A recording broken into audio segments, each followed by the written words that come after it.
Prime Minister Mark Carney will visit China next week to meet with Chinese President Xi Jinping as Canada looks to diversify trade and reduce its reliance on the United States.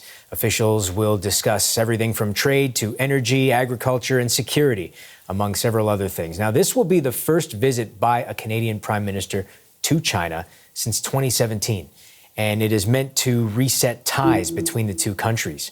In 2024, Canada implemented 100% tariffs on electric vehicles coming in from China, as well as 25% tariffs on steel. This prompted China to retaliate with 100% duties on canola oil, peas, and also 25% tariffs on pork and seafood from Canada. Former Canadian Ambassador Guy Saint-Jacques says this is a key trip for the Prime Minister. He says Ottawa wants to expand trade, but he also expects Prime Minister Carney to discuss human rights issues. It's a very important visit that happens, in my view, in a very timely fashion. I think it's happening, in fact, a bit faster than what I would have expected, but maybe this shows the sense of urgency that is driving Mr. Carney.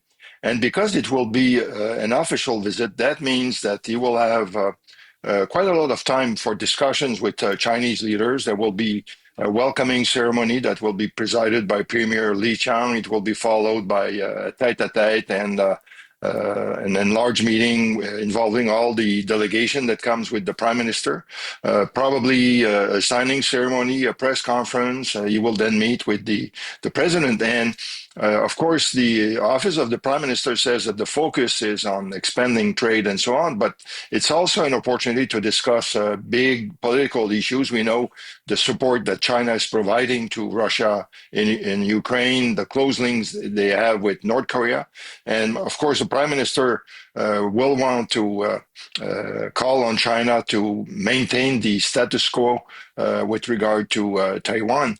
But I would say apart from the trade aspect, there's another aspect that the Prime Minister will want to address during this trip, which is to reassure Canadians that he is concerned about some aspects of Chinese policy. We have learned a lot about Chinese interference in Canadian politics during the Hague Commission, and I think on that side, I expect that he will tell the Chinese that they have to stop their interference in Canadian politics, that they have to stop harassing Canadians of Chinese origin, that this is a red line, it's an infringement on our sovereignty.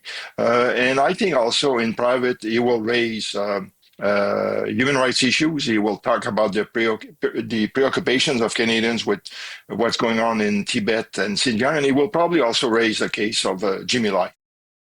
That was former Canadian Ambassador Guy Saint-Jacques.